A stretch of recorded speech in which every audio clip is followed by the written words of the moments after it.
नमस्कार दोस्तों, बाजार हाट न्यूज चैनल के एक नए एपिसोड में आप लोगों का बहुत बहुत स्वागत है। तारीख है 8 दिसंबर 2021 और यहाँ पे एक्सपायरी डे, वीकली एक्सपायरी के लिए बैंक निफ्टी का ऑप्शन एनालिसिस लेकर आपके सामने हाजिर हूँ।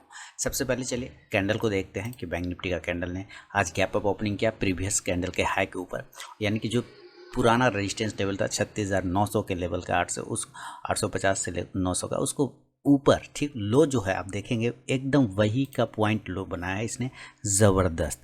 तो कल वाला अगर आप लोगों ने कमेंट्री देखा है, कल वाला अगर आपने वीडियो देखा तो उसमें मैंने क्या कहा था कि ओवरऑल मैं अभी तेज़ी देख रहा हूँ ऊपर की साइड में, और बिल्कुल वैसा ही हुआ। तो क्या ये तेज़ी कल भी बरकरार रहेगा एक्सपायरी डे के दिन, या प्रॉफिट बुकिंग आएगा? सारी जानकारी लेंगे ऑप्शन चेन से और इंडेक्स से। अब देखते हैं, सबसे पहले आपको टेलीग्राम चैनल ज्वाइन करना जहाँ लाइव मार्केट में कॉल मिलते हैं। आज भी मैंने कॉल दिए हुए थे निफ्टी का कॉल ऑप्शन, और एक अच्छा प्रॉफिट वहाँ पे बना, सारे टारगेट डन हो गए थे। तो वीडियो के डिस्क्रिप्शन में लिंक है, टेलीग्राम चैनल ज्वाइन कर सकते हैं। बैंक निफ्टी का अभी जो सबसे बड़ा रेजिस्टेंस एरिया है वो है 37,500। यहाँ पे ये कैंडल आप देख रहे हैं, इस कैंडल के हायर पॉइंट का अगर हम मार्क करते हैं तो वो 37,500 आता है, और अभी हम क्लोज कर रहे हैं 37,290 के 85 के आसपास में, यानी हम लगभग 215 पॉइंट उस महत्वपूर्ण लेवल से नीचे ट्रेड कर रहे हैं। अभी देखिए, मैं थोड़ा सा और चार्ट को नीचे करता हूँ और आपको फिर से चीज़ों को समझने में आसान होगा कि यहाँ से इसने एक नैरो रेंज जो था, जो मार्केट का साइडवेज जोन था, उस जोन से ये बाहर आके क्लोज कर रहा है, यानी एक अच्छा लेवल दिखाने की कोशिश कर रहा है। अगर आप ये भी देखना चाहें तो यहाँ से एक बड़े टाइम फ्रेम का इसने देखिए एक ब्रेकआउट किया है ट्रेंड लाइन का। तो ओवरऑल अभी भी तेज़ी दिख रहा है बैंक निफ्टी में। हाँ, कल एक्सपायरी थोड़ी प्रॉफिट बुकिंग आ जाएगा तो कोई दिक्कत वाली बात नहीं, हो सकता है कल एक और तेज़ी आपको मिले और फ्राइडे को प्रॉफिट बुकिंग आ जाए, ऐसे भी चांसेस बन सकते हैं। तो यहाँ पर जो अभी मैं तेज़ी देख रहा हूँ वो हम कल देख रहे हैं कि 37,400 के ऊपर अगर ये निकलता है तो 500 के लेवल को एक बार वो टच करेगा, और 500 के बाद वो 750 तक जाने की कोशिश कर सकता है। क्लोजिंग हम 37,285 पे कर रहे हैं, यानी कि ठीक ठाक क्लोजिंग करें, क्लोजिंग में बिल्कुल भी ख़राब नहीं है। हमारा पुट कॉल रेशियो में थोड़ा सा अब उतना कंफर्ट रहा नहीं जितना कि पहले था, ओवरसोल्ड सिनेरियो में था, लेकिन अभी हमारा पुट कॉल रेशियो हम लोग ज़रा चेक करते हैं। पुट कॉल रेशियो तो क्या चल रहा है, 1.266 का आ रहा है। इसका मतलब उतना खास बढ़िया है नहीं। देख, तो हम अभी क्लोजिंग है 285 के आसपास में, यानी कि 36,300 के आसपास में हम एट द मनी बैठ गए। यहाँ से देखिए बैंकिंग स्टॉक की भी एनालिसिस करेंगे, लेकिन अब यहाँ देखिए कि यहाँ पर सारे कॉल राइटर जो थे वो शॉर्ट, मतलब क्या कहते हैं, ट्रैप हो गए हैं और शॉर्ट कवरिंग में वो जुड़ गए, यानी जो राइटर थे वो शॉर्ट कवरिंग करने लग गए। यहाँ पे भी शॉर्ट कवरिंग कर रहे हैं 36,800 के लेवल पे भी, और साथ ही आप देख रहे हैं कि 37,100 के लेवल पे भी शॉर्ट कवरिंग हो रही है। लेकिन बाकी के रेंज में बायर है, कॉल बायर है, सारे शॉर्ट कवर करके बायर बन गए, यानी कि ये ओवरऑल तेज़ी की तरफ इशारा कर रहा है। इसी तरह इधर पुट राइटर है, पुट राइटर भी तेज़ी की तरफ इशारा कर रहा है। तो हम रजिस्टेंस और सपोर्ट को एक बार मार्क कर लेते हैं और देखते हैं कि 37,300 पे क्या कर रहा है। तो 9,97,550 का कॉल बायर है, ये क्या कर रहा है, कॉल बायर, कॉल को बाय कर रहा है। इसका मतलब ओवरऑल तेज़ी को सपोर्ट करने की कोशिश कर रहा है। हम क्लोज कर रहे हैं कहाँ पर, हम 37,284 के आसपास में क्लोज कर रहे हैं, यानी 300 वाला जो है हमारा ये लेवल क्या बोलता है कि अगर 37,300 के लेवल को एक बार वो टच करके क्लोज कर दे उसके ऊपर, तो ये सारे जो बायर हैं इसको सपोर्ट करेंगे पुट राइटर के साथ में, जो कि 6,14,375 का आ रहा है। इसका मतलब ये लोग ऊपर खींच के लेके जा सकता है, लेकिन जब तक नहीं जाएगा तब तक ये 300 उसका एक रेजिस्टेंस बना रहेगा। 37,400 पर बात करते हैं तो सेम वही कंडीशन है, 8,59,150 का कॉल बाइंग किया गया है, और यहाँ पे पुट राइटर अगर देखते हैं तो 2,33,050 के आसपास में। तो 37,400 पे भी एक तेज़ी मिल सकती है अगर इसके क्लेम कर लेता है, इसके ऊपर सस्टेन करना स्टार्ट कर जाए। 37,500 पे 15,64,075 सबसे ज़्यादा कॉल यहीं पे ट्रैप हुआ है, कॉल राइटर यहीं पे ट्रैप हुआ है। यहाँ पे अब कॉल बायर बचे हैं 15,64,000, और इस मामले में पुट राइटर देखते हैं तो 3,46,000 के आसपास में। तो 37,500 हमारा नेक्स्ट हर्डल है। इस हर्डल को ब्रेक करने के बाद आपको जो तेज़ी आएगा वो 37,750 तक, 37,700 पे 800 तक लेके जा सकता है, लेकिन मैं उतना ऊपर अभी नहीं देखूंगा, क्योंकि हम लोग स्टेप बाय स्टेप देखेंगे तो ज़्यादा बेहतर है। इसको बड़ा हर्डल कहाँ मिलेगा, इसको बड़ा हर्डल है 38,200 के आसपास में, 38,000 के आसपास में। तो हम अभी 600 पे भी एक हर्डल ले सकते हैं और ज़्यादा से ज़्यादा 700 तक जाने की कोशिश कर सकते हैं। तो 300, 400, 500, 600, 700 एक रेजिस्टेंस एरिया है, लेकिन अगर इस एरिया के ऊपर में वो क्लोजिंग स्टार्ट करता है तो आपको तेज़ी दिखाई देगा, यानी कि सारे शॉर्ट कवर वाले जो राइटर जो है वो ट्रैप होके अब वो बायर में कन्वर्ट हो गए हैं, कॉल बाय में जुड़ गए हैं।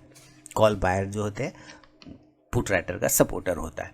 अब यहाँ पे हम रेजिस्टेंस की जगह पे सपोर्ट ढूंढने की कोशिश करते हैं, तो 37,200 पे लेवल पे बात करते हैं। 7,49,275 का हमारा पुट राइटर है, कॉल राइटर है 10,53,325।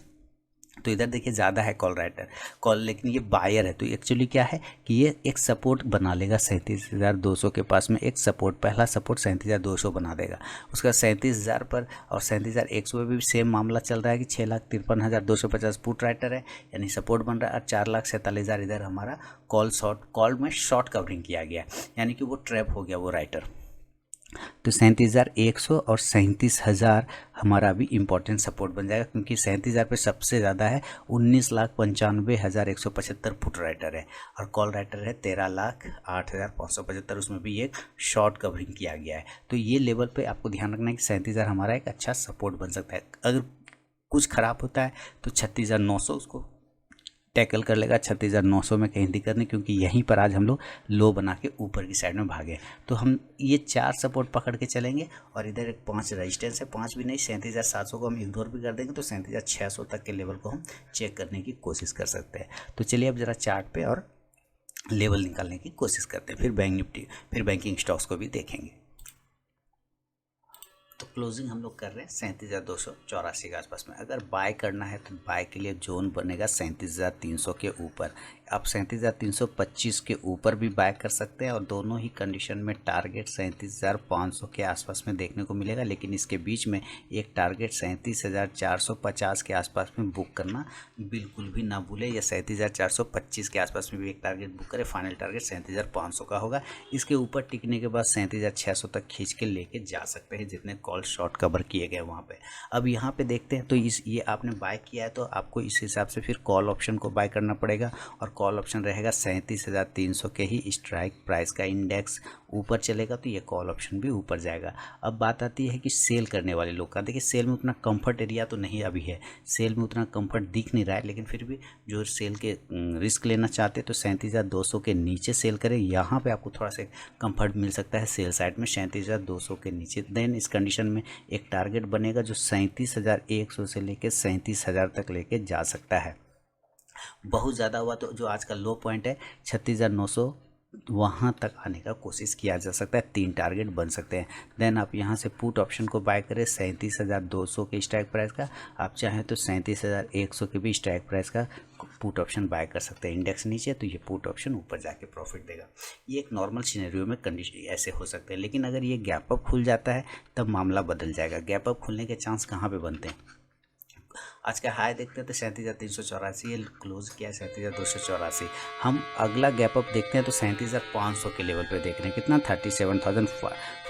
इस एरिया पर अगर डायरेक्ट ओपन होता है या 37,600 पे ओपन होता है तो एक बार प्रॉफिट बुकिंग तो आना चाहिए, क्योंकि एक्सपायरी है, और यहाँ से 2 दिनों से जो बाय लेके करके गया वो कहीं ना कहीं प्रॉफिट बुक करने की कोशिश करेगा। तो 37,500 से 600 के आसपास ओपन होता है, ज़रूर प्रॉफिट बुक करेंगे, सेल करेंगे। टारगेट इस कंडीशन में खुलेगा 37,400 से लेके 37,200 तक के एक टारगेट, या 250 तक के भी एक टारगेट देखने को मिल सकता है। देन आप यहाँ से पुट ऑप्शन को बाय करने की कोशिश करेंगे।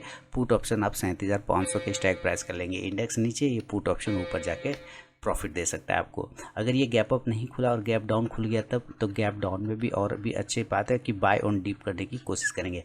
गैप डाउन अभी देखिए जो हमारा इंपॉर्टेंट लेवल है वो है 37,900 का एक अच्छा लेवल बन रहा है।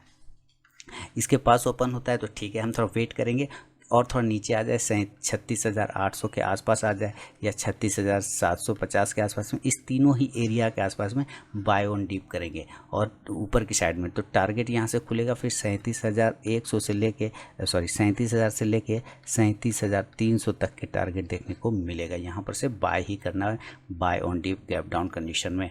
देन या आप यहाँ से जो है कॉल ऑप्शन को बाय करने की कोशिश करें, और कॉल ऑप्शन कितने का रहेगा तो 37,000 के स्ट्राइक प्राइस का। इंडेक्स ऊपर तो ये कॉल ऑप्शन भी प्रॉफिट देगा। अभी तो फिलहाल देखते हैं कि ये चीज़ें तो आप समझ गए। अब देखिए इंडिकेटर में कुछ बदलाव हुआ है या नहीं। तो देखिए अभी भी हमारा RSI सिर्फ सही हुआ है, मोमेंटम इंडिकेटर, लेकिन उतना सही नहीं है। 60 के ऊपर जब तक नहीं जाए उतना सही नहीं माना जाएगा। हाँ, MACD का जो गिरावट का स्ट्रेंथ था वो थोड़ा कम हुआ है, और गिरावट के वॉल्यूम में भी थोड़ी कमी आई।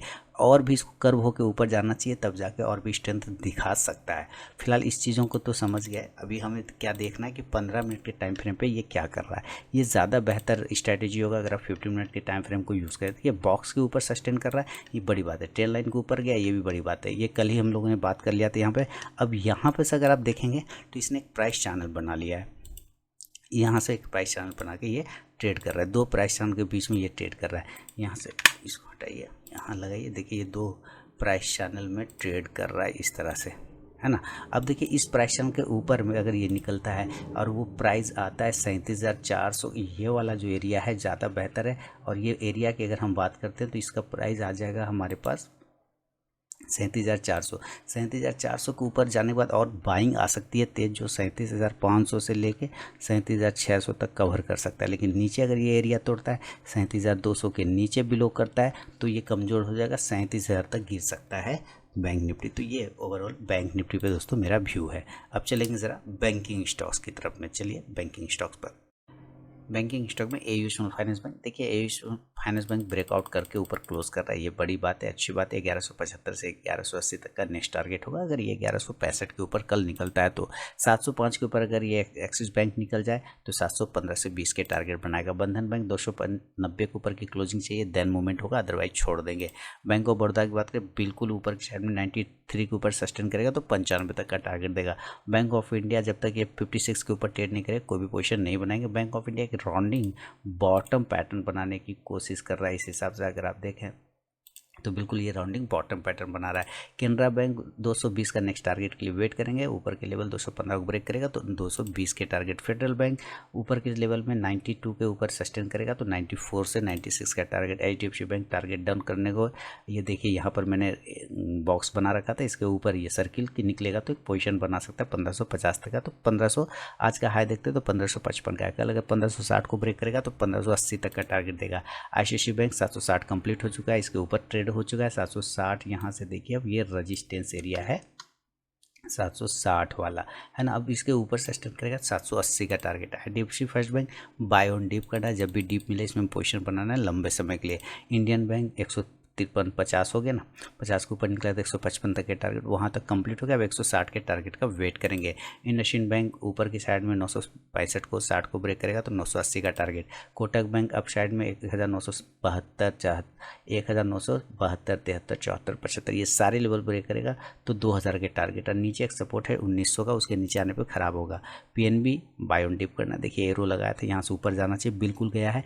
हमें ये सब सारे पोर्टफोलियो स्टॉक है, इसमें इंट्राडे शॉर्ट टर्म मत करिए। आरबीएल बैंक 200 के ऊपर क्लोज करेगा तो 210 के टारगेट। एसबीआई चलिए जान बच गई, अब ऊपर आ गया, थोड़ा सुधर गया ये, अब 500 का टारगेट दिख सकता है अगर ये 494 के ऊपर निकलता है तो। यूनियन बैंक 48 के ऊपर निकला तो 50 का टारगेट। यस बैंक कोई व्यू नहीं। तो ये है दोस्तों बैंकिंग स्टॉक में मेरा अपना व्यू। पसंद आया तो फीडबैक जरूर दें। मिलूंगा नेक्स्ट वीडियो में, तब तक के लिए बहुत बहुत धन्यवाद।